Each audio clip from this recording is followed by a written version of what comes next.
Why the fuck do we sleep? Can you imagine how much shit we would get done in a day if our body didn't need sleep? So, be the change. And if you don't want to be the change, you're not ready to be the change, then stop complaining. Hello? Hello?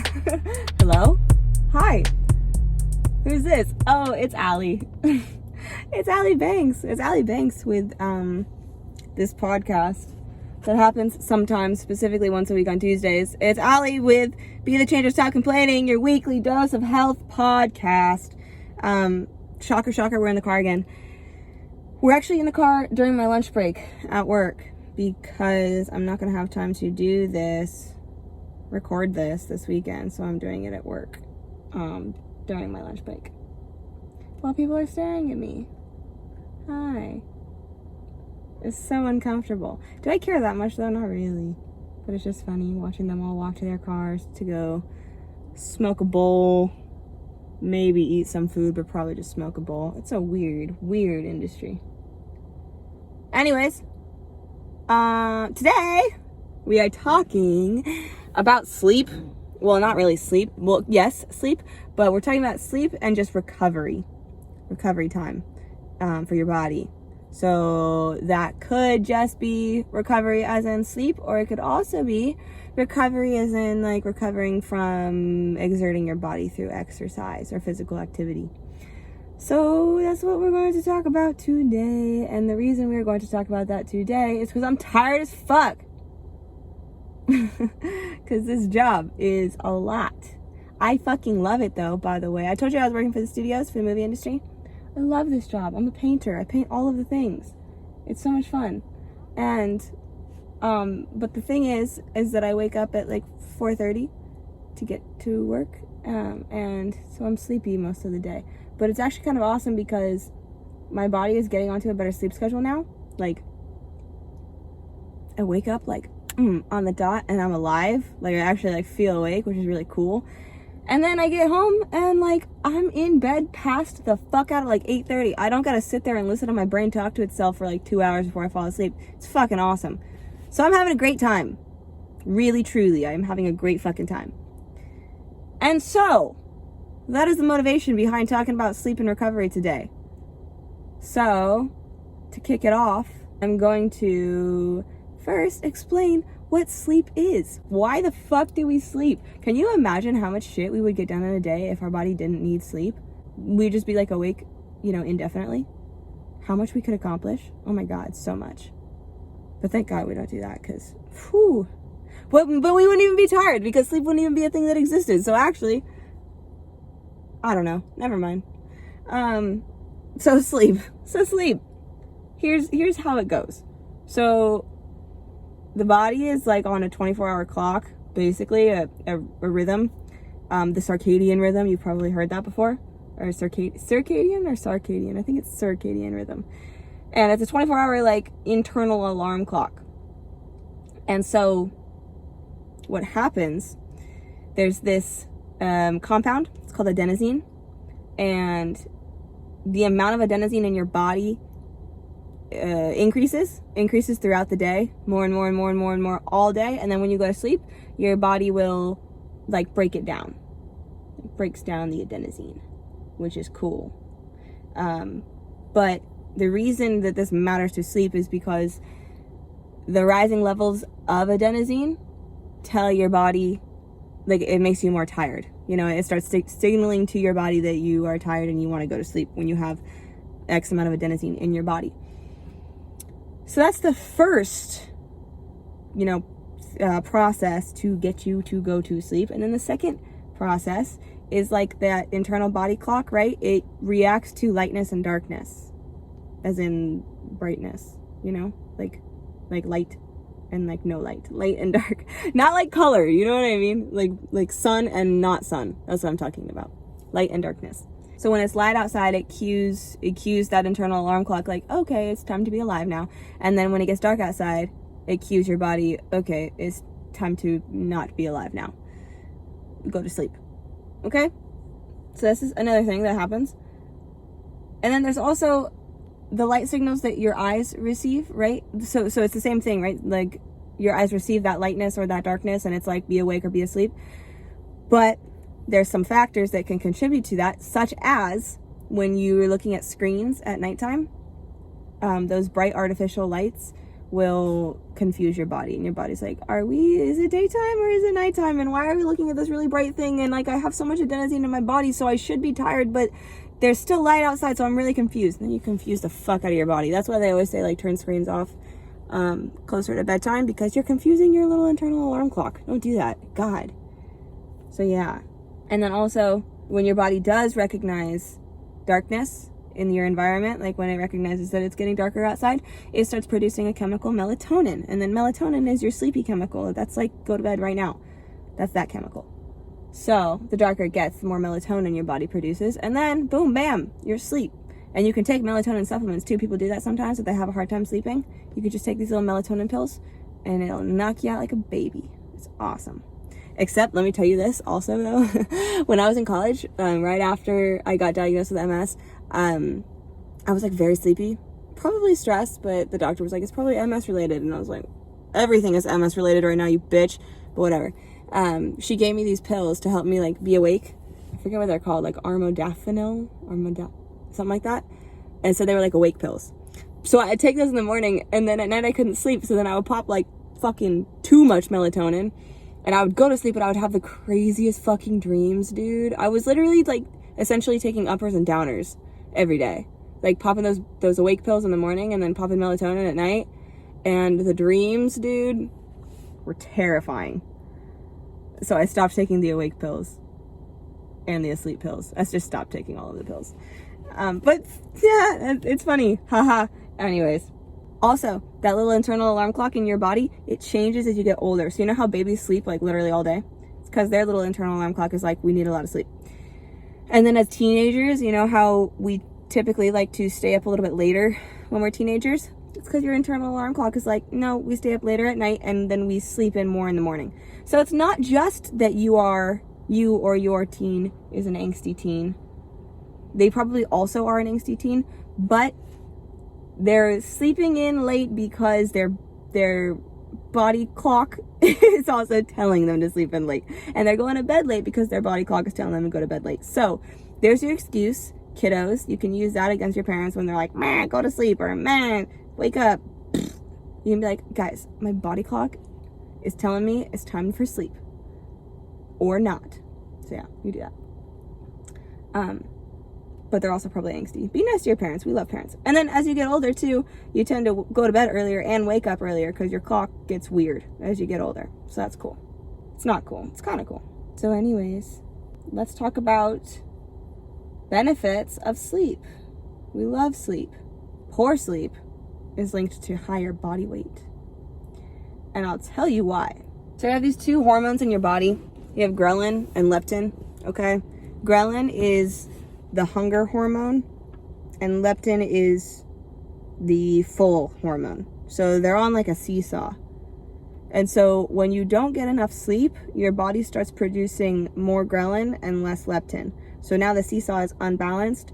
And so you feel like you're hungry because you have more of this hunger hormone than you do the full hormone. So you constantly think that you're hungry. So when you're really tired, you're going to eat more.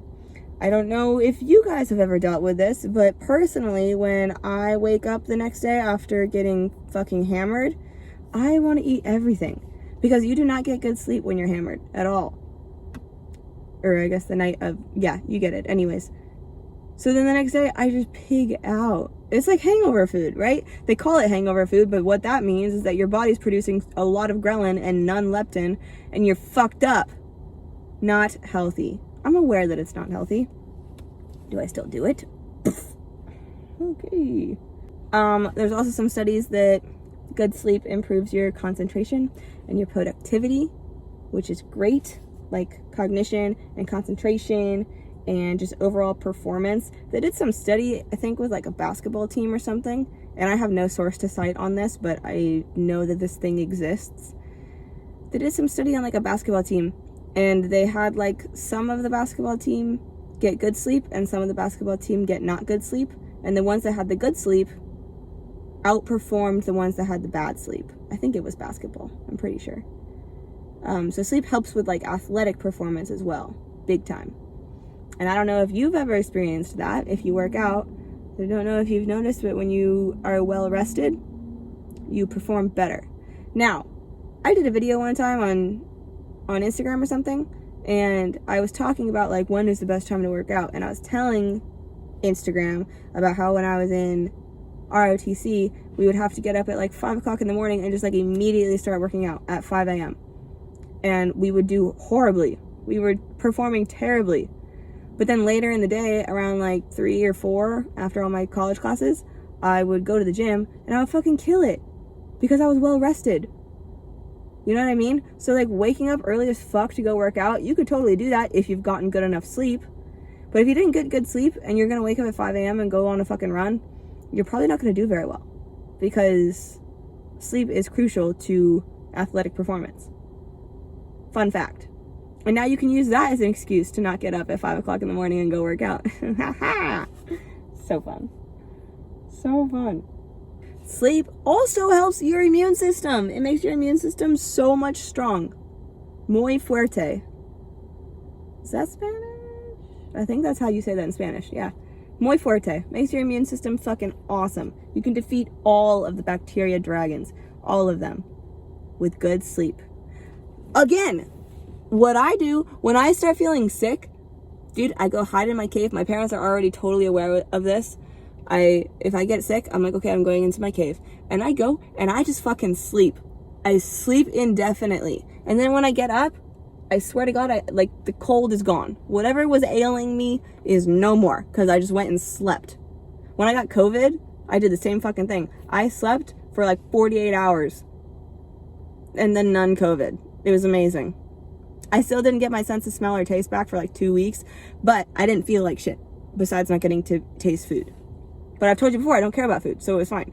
But point being, I slept for like 48 hours and like none more COVID. It was crazy.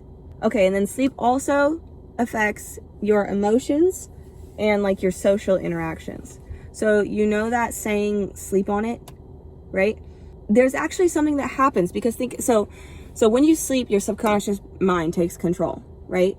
And so while you are sleeping, your brain is sifting through all of the emotions that you have felt that day, and it's compartmentalizing this thing, and it's dealing with that thing, and it's analyzing this thing. Your brain is doing so much fucking work while you're asleep. So much work. It's like after the restaurant closes. You know how much work restaurant people have to do after the restaurant closes? More than what they have to do while the restaurant's open, bro. You gotta go clean up shop. So that's what your brain does when you're sleeping. So sleeping on a decision, it's actually a real thing. Like sleeping on it, that's a real thing. Yes, it's a real saying, obviously, but I mean that like it has merit. Because while you're sleeping, your brain is going through all that shit, and it's like, what do I do about this? What do I do about that? And then you wake up and like you have a better grasp on the situation that you're in and what you want to do about it. So sleep on it. Always sleep on it. And I'm a very, very impulsive person. I don't sleep on it, and I need to probably start doing that a little bit more. But what am I talking about? I don't even remember. Oh yeah, I'm really impulsive, so I don't sleep on it. But my mom always tells me, Allie, you're impulsive. Don't make any decisions yet. And so sometimes I'll listen to her just so that she doesn't get mad at me when I go and make the impulsive decision anyways. But sometimes I do sleep on it, and then I realize, that's probably not a good idea. And then I don't do it. So thank God for moms, because if she wasn't going, if she didn't tell me, Allie, fucking she says sit on your hands. It's not sleep on it. She says sit on your hands. As in like, don't do anything. And that generally helps me make better decisions. So sleep on it or sit on your hands, whatever. But sleep before you make a decision, okay? That's what I'm trying to get at. Okay. And then really quick, you know what? Most of this episode is just about sleep, so that's fine, whatever. But also, let me just throw this in there because it kind of ties in, right? The sleep is important, but also just like recovering is important. So a lot of times when it like, okay, so if you work out like pretty regularly, your body gets sore, right? After a workout.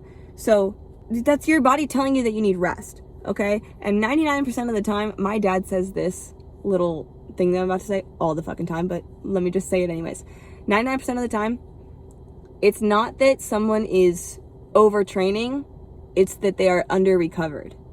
So it's not that you overtrained. It's not, your body is not sore and like dying and you're exhausted because you overtrained. It's that you didn't give your fucking body a second to breathe. And I know a couple very neurotic people who can't take a break to save their lives when it comes to working out because they are neurotic. Taylor. And so he will just work out, or well, sorry, I didn't mean to put you on blast there, buddy. Some people that I know will just work out every single day, even though their body is sore and tired and like they don't feel good and they're really, really exhausted, and they'll just keep working out every day. And what do you know, their lifts get weaker and their run time gets slower and they're exhausted and they're grumpy and blah, blah, blah. You need recovery time, okay? Listen to your fucking body. You gotta take a day. Every other day workout is so ideal because you give your body a whole day to recover in between destroying it with gains in the gym or wherever you work out or whatever you do to be healthy. But when I say recover and I say rest days, I do not mean sit on the couch all day. That's not what I mean by a rest day. There's active rest days and there's bullshit rest days. Active rest days are like stretching or going on a walk or going on a little jog, like a really slow jog, or walking your dog, or going to the park with your kids, or going on a hike, like a little hike, low intensity hike, or walking around the mall, or doing handstands in the kitchen, or swimming, or rollerblading, or skateboarding, or surfing, or snowboarding, or cycling, or you get it. Do something active on rest days. Even though you're not working out and destroying your body, you should still go do something active because that's going to help keep your metabolism in order, right?